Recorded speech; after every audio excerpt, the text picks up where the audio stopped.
Hey, welcome back. Today's episode's about how I made some changes to the backyard, which included a concrete patio that replaced a kind of smaller brick in-ground patio that somebody had put in before I moved there, and also the addition of an in-ground fiberglass pool.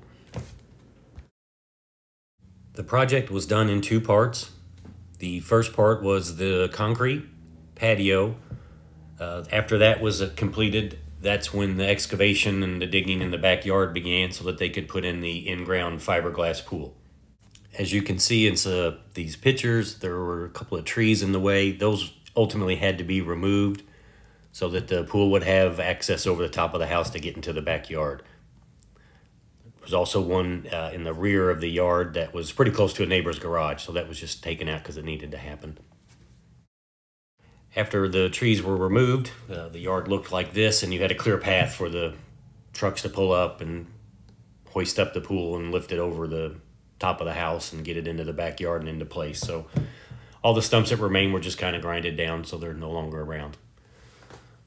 Definitely lost some shade though. When the concrete patio is poured, it will be much larger than what we had before. It will also wrap around to the side of the house. This is how it looked once the concrete company did their framing. At this point, we're pretty much ready to pour the concrete.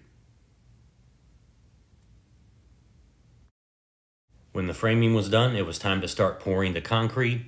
A couple of trucks showed up early one morning. They used this skid to load the concrete and then get it into the backyard. And they would just transport the concrete to the back, pour it in place while a couple of guys smoothed it out and did what needed to be done to get the concrete put down. They kept it moving along pretty well. I think the whole thing took maybe a couple hours that morning to get all of the concrete into place so that we could just wait for it to get set. And when they were done, this is the finished product. It's much larger than what we had before. It wraps all the way around the side of the house, and we were very happy with it. After about a day, they let us, said we could put our furniture back on it and kind of get back to normal for a little while before the actual pool started. This is the back right of the yard, the area where the pool will actually be installed. The pool build will affect the fence. It'll have to be taken out. We'll have to redo that kind of stone walkway there. This is some markings I put down in the yard to communicate to the pool company where the pool would reside, where the concrete would stop and start, and just help try to communicate things to them as best I could. So it was about 2 o'clock on a Thursday afternoon, and they showed up and got started very quickly with the digging. The pool was actually supposed to be here on the following Monday, so they needed to get this hole dug and be ready for that truck to get here on Monday. So they were trying to work as fast as they could. One of the problems that we ran into is we did hit rock, which meant they have to stop digging and get another piece of equipment in there that can break up the rock and help you get to the depth you need. So after hitting rock and coming back with different equipment and getting back to the dig, we were actually ready for the pool on Monday, and it showed up that morning. Kind of blocked the street. There was a lot of equipment here. There was a crane from Tennessee and then 2 flatbed trucks with counterweights on it. It took the crane a couple hours to get set up, and while they did that, the guys did some final adjustments in the backyard to get ready for the pool to come over the house. Once everything was all hooked up and ready, they lifted the fiberglass pool up off the trailer or up over the house and into the backyard, and some guys had some tow lead lines on it that sort of guided it into place. So all of this happened in a matter of a few days. They dug the hole, got the pool into the backyard, and were ready to start the next step. The only problem is that next step took a really long time. Things were happening very quickly now, but they don't stay at that pace. This is the side path that they used to get to the back of the work area to get the pool put in. So that area got tore up pretty good. It's going to need to get put back together when everything's done. We had about 8 truckloads of gravel that was part of the project, so honestly that's still lingering around in various cracks of the driveway and everywhere else. So you'll be living with that for a while, unfortunately. As time went by, we were ready for the plumbing step to begin. We were also ready to get concrete poured, which takes the framing. So this is what it looked like at that point. We didn't have any pool equipment yet, so the water's still untreated. This is an area where the framing was messed up. It was overlapping where the cover would reside, so that had to be fixed. The area outside the concrete framing is the area where we will get sod. So at this point, we are ready for the concrete to get poured. They used a similar skid to transport the concrete from the street where the mixing truck was into the backyard where it needed to be put down.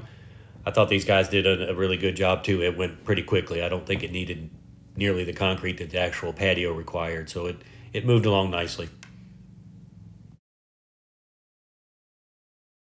So once they were complete with the concrete pouring, this is what the finished product looked like. And it represents about what we were looking for, so we were pretty happy. When they poured the area around the pool that had concrete, there is a small 4-foot by 4-foot pad in the back, which is where the equipment will go. And that equipment is the filter, the pump, ultimately the heater, and the salt. So this is the day that the equipment arrived. Now that that equipment is here, we can actually start hooking it up and filtering the water. So that should start looking better here in the upcoming videos. So in the days to come, the actual water starts to look better because it's getting filtered. We don't have our heat, we don't have any chlorine yet, but it is starting to look a lot better. After several days, you can tell it's starting to look clearer and clearer. And yeah, you're going to do a lot of this if you own a pool, so get used to cleaning it. So in the days and weeks to come, the concrete starts to white out and the pool starts to look a lot better from a water quality standpoint. Because we elected to get a pool heater, we had to have a gas line installed and ran into the back of the equipment pad. At this point, the pad doesn't have permanent power, so we just ran an extension cord back there until that happens. The electrical path winds around and underground around the pool into the garage and then hits the breaker box. So now we have the wire ran from the pad into the house. After that point, the landscape company could start to grade the yard back for sod, and the fence company could start to put the fence back for access, and I elected to install a small fence to kind of cover the equipment there at the pad.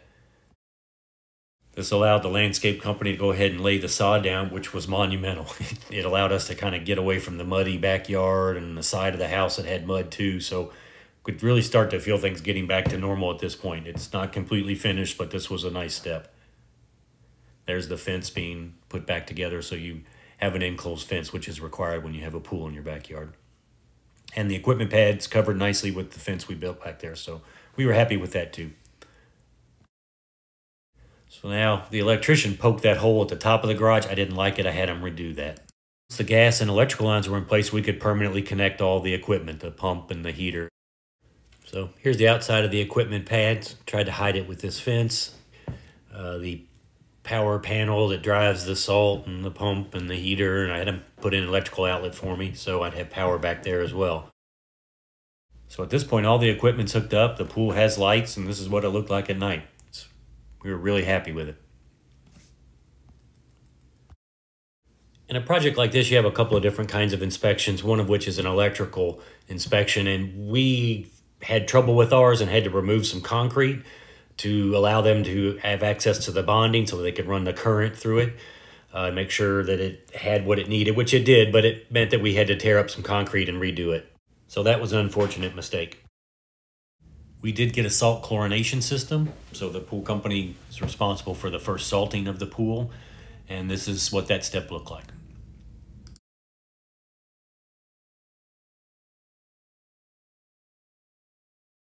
And you can see here the siding's been repaired to replace that hole and the sidewalk's back in place. I went ahead and ran electric here. That would be for the pump you put on top of the cover. And I also ran it over the large concrete patio area. I ran it down the base of the house and around the corner, so I have power just about anywhere I need it. I don't have to run a bunch of extension cords anywhere or anything like that. So definitely something to think about along the way is where you might need power when all this stuff is done. And with that, we were done with the project about 6 months later. So here's a drawing that I put together at the beginning of the project, and things came out pretty much according to plan. The equipment had to be moved a little more to the right due to a tree being there and some roots. It was more trouble than it was worth. So all in all, it turned out great. So here are some final pictures of the pool and what we did on our project. Couple of things to note is it is a big undertaking. It takes a lot of time to get these things from start to finish, and you've got to exercise a lot of patience. But I think we're going to enjoy it. It's going to be a great asset to our backyard. So thank you for watching this video, and I hope you have a great day and enjoy your spare time. Thanks.